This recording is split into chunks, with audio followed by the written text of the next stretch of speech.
Hello குட்டி சுட்டீஸ். எல்லாரும் எப்படி இருக்கீங்க?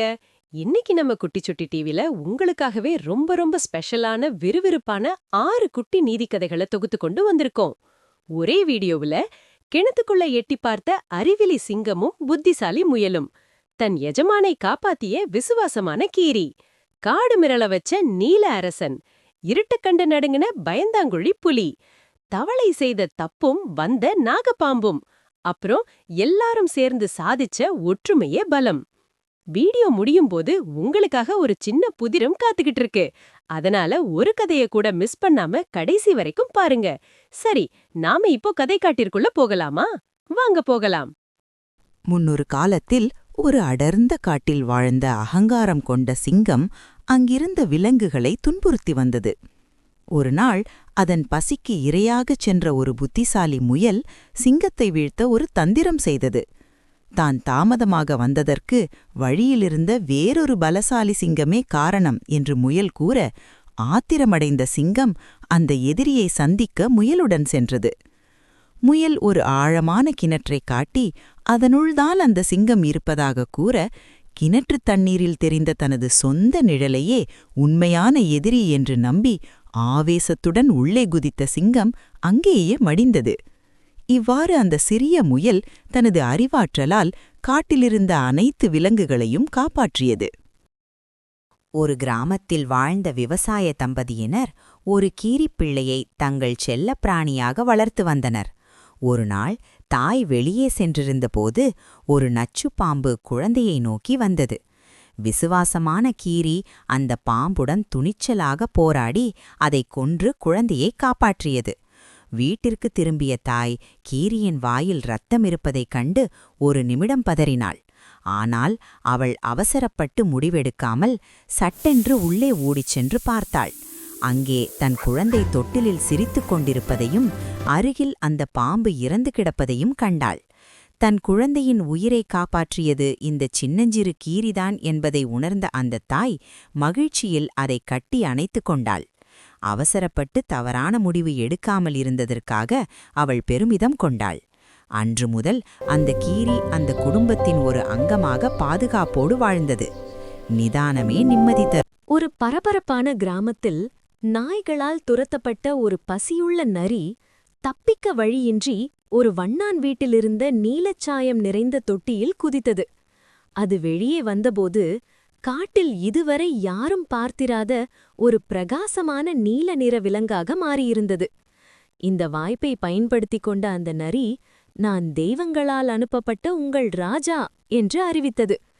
அதன் விசித்திரமான தோற்றத்தைக் கண்டு மிரண்டு போன சிங்கம் மற்றும் புலி கூட அதற்கு தலைவணங்கின. அது ஒரு அரசனைப் போல அனைத்து ஆடம்பரங்களையும் அனுபவித்தது. ஆனால் ஒரு நாள் இரவு காட்டில் அதன் சொந்த இனத்தைச் சேர்ந்த நரிகளின் ஊளைச் சத்தம் கேட்டது. தனது உண்மையான சுபாவத்தை அடக்க முடியாமல் அந்த நீல நரியும் சேர்ந்து ஊளையிடத் தொடங்கியது. அவ்வளவுதான். அதன் குரலை கேட்ட மாத்திரத்திலேயே அது ஒரு சாதாரண நரி என்பதை மற்ற விலங்குகள் கண்டுபிடித்துவிட்டன. கோபமடைந்த விலங்குகள் அந்த ஏமாற்றுக்காரனை காட்டிலிருந்து விரட்டியடித்தன. நீதி: பொய் உங்களுக்கு தற்காலிக அதிகாரத்தை தரலாம், ஆனால் உங்கள் உண்மையான குணத்தை ஒருபோதும் மறைக்க முடியாது. தன் சொந்த பந்தங்களால் அவமானப்படுத்தப்பட்ட தவளைகளின் அரசன் கங்கதத்தன் பழிவாங்கும் எண்ணத்தில் ஒரு கொடிய நாகப்பாம்புடன் ஒப்பந்தம் செய்து கொள்கிறான். கிணற்றுக்குள் வந்து தன் எதிரிகளான மற்ற தவளைகளை உண்ணுமாறு பாம்பை அழைக்கிறான். கங்கதத்தன் காட்டிய எதிரிகளை ஒவ்வொன்றாக உண்டு முடித்த பாம்பு பிறகு பசியார் கங்கதத்தனின் நண்பர்களையும் குடும்பத்தாரையும் உண்ணத் தொடங்குகிறது. தவறான ஒருவனிடம் உதவி கோரியதை உணர்ந்த கங்கதத்தன் இறுதியில் தன் மனைவியையும் குழந்தைகளையும் இழந்து தனி மரமாக நிற்கிறான். கடைசியில் அந்த பாம்பு கங்கதத்தனையே உண்ண முற்படும்போதுதான் தன் இனத்தை அழிக்க எதிரியின் உதவியை நாடியது எவ்வளவு பெரிய முட்டாள்தனம் என்பதை அவன் உணர்கிறான்.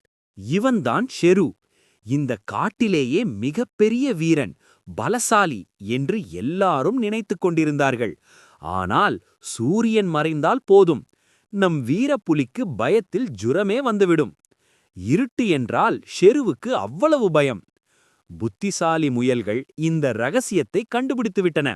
இந்த மிரட்டும் புலி ஒரு பயந்தாங்கோலி என்று கிண்டல் செய்து ஒரு பாடம் புகட்ட திட்டம் போட்டன. ஒரு பூசணிக்காயிற்குள் மின்மினி பூச்சிகளைப் போட்டு ஒரு நீண்ட குச்சியில் கட்டி இருட்டில் ஆட்டின. அது பார்க்க ஒரு பிசாசின் கண் போல தெரிந்தது. அந்த வெளிச்சத்தை பார்த்ததும் ஷெரு அலறிக்கொண்டு ஓடினான். சேற்றில் விழுந்து முட்செடியில் சிக்கி திணறினான். காப்பாத்துங்க, பேய் வருது என்று கத்தினான். சூரியன் உதித்தது. அந்த பேய் மறைந்தது. அது வெறும் பூசணிக்காய் என்று தெரிந்ததும் ஷெரு வெட்கப்பட்டு தலைகுனிந்தான். மற்றவர்களை மிரட்டுவது வீரமல்ல, நண்பர்களுடன் ஒற்றுமையாக இருப்பதே உண்மையான வீரம் என்று ஷெரு புரிந்து கொண்டான். மீண்டும் சந்திப்போம் குட்டிச்சுட்டி டிவியில். அடர்ந்த காட்டில் ஒரு வேடன் வலையை விரித்து அரிசியை தூவுகிறான். ஒரு பெரிய வேட்டைக்காக அவன் காத்திருக்கிறான். புறாக்களின் கூட்டம் அரிசியை பார்க்கிறது. அவற்றின் ராஜா சித்திரகிரீவன், நில்லுங்கள், இது ஆபத்தாக தெரிகிறது என்கிறான். ஆனால் பசியால் புறாக்கள் தரையிறங்குகின்றன. சடக்! வலை மூடிக்கொள்கிறது. புறாக்கள் சிக்கிக்கொண்டன. வேடன் சிரிக்கிறான். ஹாஹா, எல்லா புறாக்களையும் பிடித்துவிட்டேன். வேடன் கத்துகிறான். பயப்படாதீர்கள், நாம் அனைவரும் சேர்ந்து பறந்தால் இந்த வலையை தூக்கலாம். 1, 2, 3 பறந்தள். வேடன் அதிர்ச்சியடைகிறான். புறாக்கள் வலையோடு உயரே பறக்கின்றன. ஒற்றுமையே அவற்றின் பலம். அவை எலியின் இருப்பிடத்தை அடைகின்றன. எலி தனது கூர்மையான பற்களால் வலையை கத்தரிக்கிறது. புறாக்கள் விடுதலை பெற்றன. இன்றைய குட்டி நீதி, ஒற்றுமையே பலம்.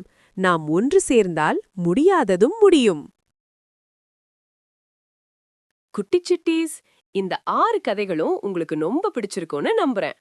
அறிவில்லாத சிங்கமா இருக்கிறத விட புத்திசாலி முயலா இருக்கிறது தான் கெத்துன்னு தெரிஞ்சுக்கிட்டோம். அவசரப்பட்டு எதையும் செய்யக்கூடாதுன்னு விசுவாசமான கீரி கதையில பார்த்தோம். அப்புறம் நாம எல்லாரும் ஒற்றுமையா இருந்தா எந்த பெரிய ஆபத்தையும் ஈஸியா ஜெயிச்சிடலாம். சரி, இப்ப உங்களுக்கான சின்ன புதிர். கிணத்துக்குள்ள பார்த்த சிங்கத்துக்கிட்ட முயல் என்ன சொல்லுச்சு? இதோட பதில மறக்காம கீழே இருக்கிற கமெண்ட் பாக்ஸ்ல சொல்லுங்க. உங்க பதில் சரியா இருந்தா அடுத்த வீடியோல உங்க பேரை நான் சொல்லுவேன். இந்த வீடியோ பிடிச்சிருந்தா லைக் பண்ணுங்க, உங்க ஃப்ரெண்ட்ஸுக்கும் ஷேர் பண்ணுங்க. மறக்காம நம்ம குட்டிச்சுட்டி டிவிக்கு சப்ஸ்கிரைப் பண்ணிடுங்க. அடுத்த ஒரு சூப்பர் கதையில உங்களை வந்து பார்க்கறேன். அது வரைக்கும் டாட்டா.